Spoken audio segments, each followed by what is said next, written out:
Have you ever walked out of someone's home feeling heavier than when you arrived?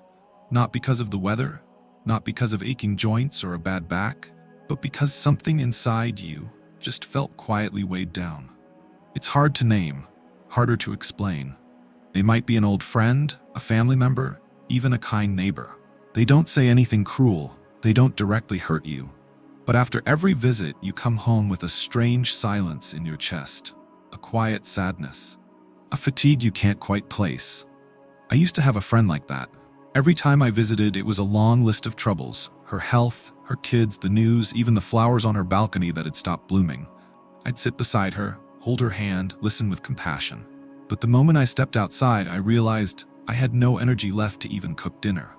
So I began making excuses, said I was tired, skipped visits, and then I felt guilty. But here's the truth.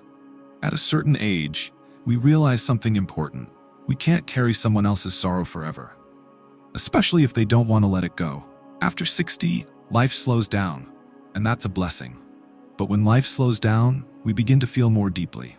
A single conversation can lift us for an entire day, or it can quietly pull us down for a week. And then we begin to understand, not everyone is meant to walk with us forever. Not every invitation needs a yes. Not every long-time bond must stretch to life's end. Let me say this, gently but clearly: you have the right to choose where you go. You have the right to choose who you speak to. And most importantly, you have the right to protect your own peace. We are often taught to sacrifice, to forgive, to open our hearts and be there for everyone. But no one teaches us this. If your kindness comes at the cost of your own well-being, it's no longer love. If compassion leaves you drained, it's no longer giving. And if your goodness becomes a bridge others walk over, then maybe it's time to step off that bridge. In today's video, I want to gently walk with you through 4 kinds of people you might want to love from a distance. Not because they're bad, not because we're angry, but simply because it's time to live for ourselves, with peace, lightness, and joy. You may recognize someone you know. You may even see a past version of yourself. And that's okay. Understanding is the first step to healing. And healing, my friend, is one of the most beautiful gifts of aging. If you live alone, if you've ever left a visit feeling quietly deflated, then this video is for you. One morning, I visited Mrs. Helen, my neighbor for over 20 years. She lives alone ever since her husband passed. Her 2 children now live in other states. Every time I stopped by, she welcomed me with a faint smile and a deep sigh. That day, I brought her a freshly baked apple pie, her favorite. But instead of lighting up, she softly said, "It doesn't taste the same anymore, and my teeth are so weak now, I can't really enjoy it." I sat beside her, listening quietly. She talked about the aching pain in her back every morning, about her son, who hadn't called in weeks, about the women in her yoga class, one by one passing away. The room was bright, but I felt a shadow falling over me, not because Mrs. Helen did anything wrong, but because her spirit seemed to have lost its anchor and joy. Have you ever known someone like that? They don't yell, they don't complain out loud, but every word they speak feels like a soft, invisible rain falling on your mood. Not stormy, not loud, just a quiet drizzle that chills you when you least expect it. These are people who have seen too much loss. They were once resilient, selfless. They spent a lifetime giving, holding back, staying strong for others. But now, with loved ones gone and health fading, they begin living in a quiet shadow, sometimes without even realizing it. And here's the hardest part. They don't mean to make you feel heavy. They've just grown so used to carrying sorrow, they've forgotten what joy once felt like. So they reach out, looking for someone to share their weight, not realizing they're quietly placing that weight on you. I once tried everything to bring joy to Mrs. Helen, invited her to the park, brought funny movies, showed her adorable photos of my grandkids. She always smiled politely, but then said, "All of that is for the young. I just don't feel joy the way I used to." And so I began to dread my visits, not because I didn't care, but because every time I left her home, I felt emotionally numb. I didn't want to cook. I didn't want to call anyone. Even music felt like noise. I was tired, but I couldn't understand why. Until one day, I finally did. Someone else's sadness, if you don't set gentle boundaries, can slowly creep in and dim your light too. I'm not sharing this so you'll abandon someone who's struggling, but I hope you remember, your peace matters just as much as your kindness, especially after 60, when our hearts don't bounce back the way they used to. What we hear stays longer. What we feel sinks deeper. So what can you do when someone you love is often caught in that cloud of negativity? Here's what I've learned after many quiet visits with Mrs. Helen. 4 gentle ways to stay compassionate without losing yourself. 1. Don't try to fix them. You can't change someone, especially if they don't want to change. But you can stay kind and clear-minded in your response. 2. Limit the time you spend. Visit in a window of time that feels emotionally manageable for you. When you feel drained, politely leave. You don't have to endure hours of emotional heaviness. 3. Offer a little light, then step back. Share a photo, a short happy story, a poem. But don't pressure them to feel better. Let them receive joy in their own way, in their own time. 4. Care for yourself afterward. Go for a walk. Listen to calming music. Call someone who lifts you up. You need to refill your cup after pouring into someone else's. Dear friend, are you currently carrying a relationship that quietly weighs you down? Have you ever walked away from a visit with someone, feeling more empty than connected? Share your story in the comments. Not to complain, but to gently let go. And who knows, your story might help someone else realize they too deserve to feel light again. I have a younger cousin, almost 20 years younger than me. Back when I was still healthy, she would drop by often, sometimes to ask me to babysit her daughter for a night shift, sometimes to borrow a little money. Sometimes with a soft voice, she'd say, "Auntie, my husband's working the night shift. I get scared sleeping alone. Can I stay with you tonight?" I cared for her deeply, and I thought to myself, well, I don't have much left, but if I can help someone, that's good enough. But then, I began to notice something. She only called when she needed something. She never called just to ask if I was doing okay, never stopped by just to sit with me, without asking for a favor. One night, I was sick, coughing badly. I had to be taken to the hospital. I didn't call anyone, didn't want to bother them, but I thought, if she knew, she'd come. Of course she would. 2 weeks later, I was back home. That's when she called. And the first thing she said was, "Auntie, could you watch Little Na tomorrow afternoon? School's closed unexpectedly." I paused for a moment. No anger, no blame, just a strange cold emptiness running down my spine. Have you ever known someone like that? They don't do anything wrong. But every time they show up, they didn't come because they missed you. They came because they needed something. At first, you're happy to help. Then slowly, something in you starts to shift. You feel your energy draining, your joy fading. Because to them, your presence is just convenience. In older age, we don't need many relationships. We just need a few that are genuine. A friend once told me, I realized someone had been calling me for years, but never once asked if I was tired or if I needed anything. They only called to ask for something, to vent or to borrow. And when they were done talking, they'd just hang up. You know what? Real love flows both ways, like when you water a flower and it blooms, giving back beauty and fragrance. But if someone constantly takes your care, your time, your energy, and never offers even a kind word in return, then they're not a flower. They're a drain. I don't say this to make you cut anyone off, but maybe it's time to start setting boundaries. Because when you don't set boundaries, people assume you don't need any. You can love someone deeply and still say no. You can help, but not all the time. You can say, "I'm tired today, I need to rest, let's talk another time." Or, "I still care about you, but I also need time for myself." They may not understand right away, they may feel hurt, but if they truly value you, they'll learn to respect your limits. And if they get angry or walk away, then maybe they were never truly there for you. Only for what you could give. After 60, you don't need to please everyone. You just need to be kind and wise enough not to let anyone take advantage of that kindness. I once heard a woman in her 70s share this with quiet dignity. I once helped a friend plan her husband's funeral. A few months later, she stopped calling, but then she messaged me, asking to borrow money for her grandson's surgery. She wrote, "I trust only you can help me right now." I was silent for a long time. Then I sighed and thought, I'll help. But not because I feel obligated. This time, I'm choosing to help. And I know this will be the last time. Sometimes you can still help others, but only when your heart feels light enough to give, without expecting anything in return. Because if you help and then feel drained, disappointed, or resentful, that's not kindness. That's self-depletion. After 60, you don't need to fight battles that don't belong to you. I had an old friend named Martha. We were close back in the day, when we were working, raising kids, juggling everyday chaos. But now, every time I visited her, I found myself sitting through a new episode of gossip and frustration. Who argued with whom at yoga class?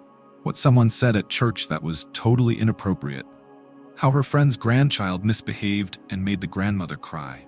Every story came with judgment, with a spark of anger or a harsh, sarcastic laugh that never quite felt right. Whenever I tried to gently steer the conversation towards something lighter, like gardening, the weather, or a painting I'd recently finished, Martha would lean in and say, "But do you know what really happened? That girl, she has issues, I'm telling you."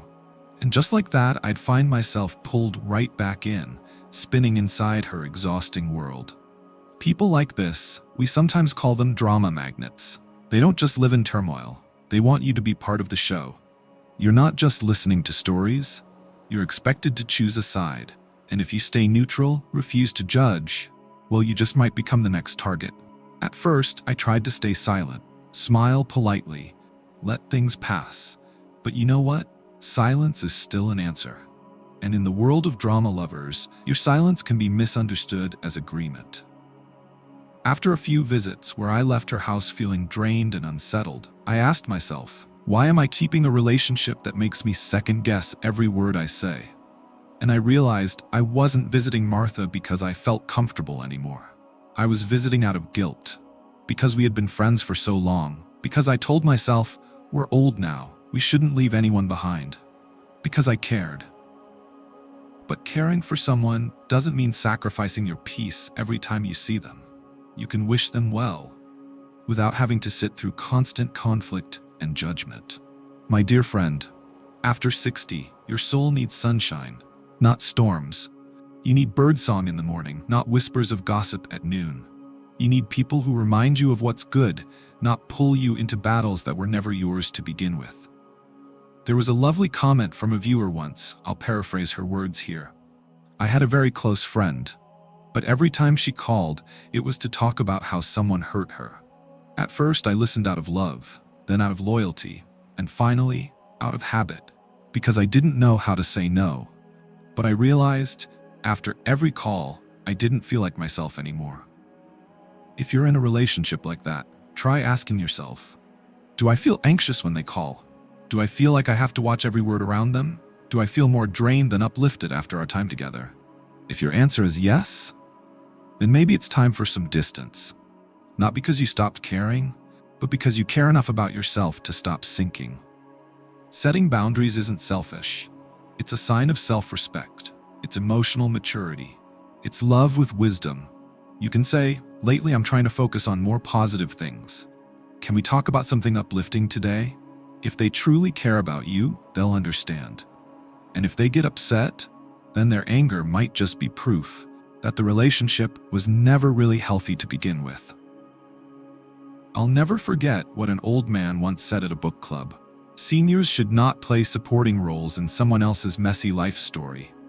It's time we write the final chapters of our lives like poetry, not like a script full of fights and frustration.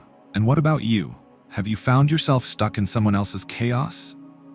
A relationship where you constantly feel the need to filter your words, watch your tone, and stay on guard? Share your story in the comments, because maybe, just maybe, your words will help someone else realize they deserve peace too. You can't move forward if your heart is still stuck in someone else's unfinished drama. A few years ago, I met an elderly woman named Elaine, 84 years old, widowed, living in a small apartment with sunlight pouring through the window. Elaine was kind, polite, and very intelligent. But every time I visited her, she began our conversations with something like, "If I had finished college back then, my life would have been so different. If only I hadn't married so young, I could have seen Paris like I always dreamed. Back in the day, everything was better. Now, there's nothing left worth waiting for." The first time I heard it, I felt sympathy. The second time, I nodded along. By the 10th time, I noticed something strange. I was starting to see the world through her shade of gray. I came home and looked at my cup of tea, still steaming, but I didn't feel its warmth. I turned on the radio, but not a single song touched me. And I realized, sitting next to Elaine, I wasn't just hearing her memories, I was slowly being pulled away from my own present. People who live in the past aren't bad. In fact, they've usually lost the most: youth, dreams, love, opportunities. They don't carry anger, but they can't seem to let go. They live as if the best parts of life have already ended. They replay the same memories over and over, like an old record on repeat. And somewhere along the way, they've stopped seeing the light in today. I remember once I told Elaine I had started painting again, even though my eyes were weaker and my hands not as steady. She smiled faintly, then said, "You still manage to do things like that. That's lovely. Me? I'm done. Nothing excites me anymore. If I die in a few years, I'm okay with it." I was silent, not because she spoke of death, but because something in her voice made me realize she'd stopped living long ago. Her body was still here, but her spirit had quietly given up. I was afraid I might become like that someday. Someone who constantly talks about the could have been, the should have been, the used to be. We all reminisce. That's part of being human. But to live stuck in the past, that's a spiritual trap. There's a hard truth we must gently accept. No matter how many times you whisper, "if only," the past doesn't come back. What we can do is look back with forgiveness, with gratitude, and then turn gently forward into whatever life still has to offer. I slowly began nudging Elaine toward small present joys. A flower blooming on her balcony, a sweet piece of news from the community bulletin, a sketch I made of her, capturing a rare smile I once saw on her face.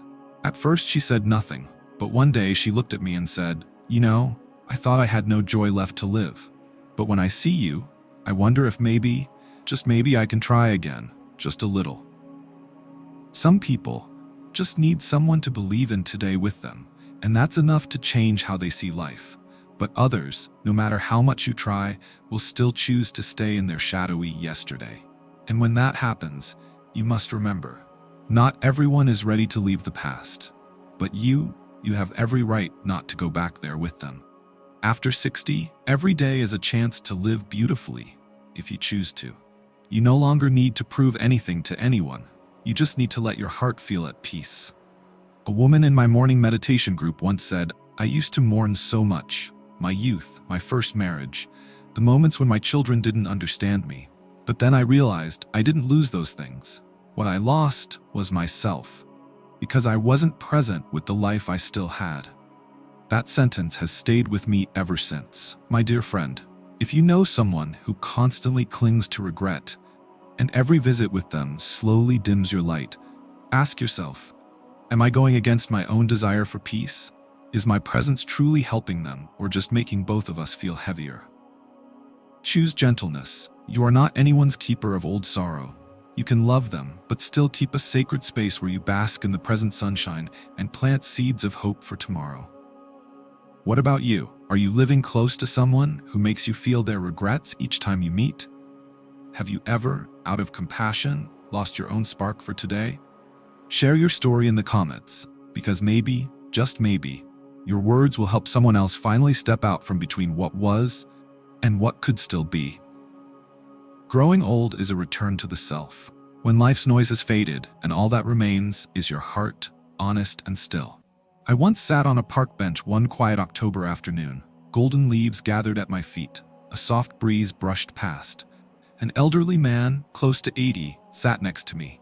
We didn't know each other. No introductions, no names, just two souls sharing a peaceful moment. We talked about the trees, the sky, the strange ways the weather had changed. Then he said something I'll never forget. I used to be surrounded by people, but it wasn't until my wife passed, my friends faded, and my children grew too busy that I finally understood. Loneliness doesn't come from having no one to talk to. It comes from not being around someone who makes you feel at peace. You see, after 60, what we truly crave isn't excitement, it's intentional presence. Not everyone is meant to stay in your life. Not every home deserves your visit. Not every relationship should be carried to the end. We can learn to let go, gently. Let go of the visits that leave us feeling empty. Let go of relationships that only reach out when they need something. Let go of conversations soaked in judgment, gossip, and comparison. Let go of the old memories others won't stop reliving, especially if they keep pulling us backward while life quietly moves forward. But here's the beauty of it all. You can choose again. Right now, you can choose to spend time with those who make you feel light when you're with them. Those who make you smile over the smallest things. Those who ask, "How are you?" and don't expect anything in return. You deserve ease. You deserve a later life not filled with endurance, but with peace. And if you've stayed with me this far, I know you've been listening deeply to your own heart. And I believe you've probably lived through many of the same moments I've shared. So I invite you, leave a comment below. Tell us about a relationship you've let go so you could find peace again, or one you're still unsure about, because maybe, just maybe, your story will help someone else find clarity where they feel stuck.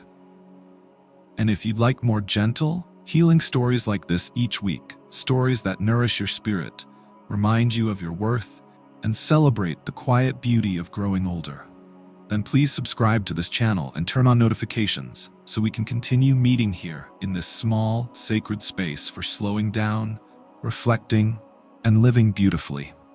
Thank you for spending this time with me today.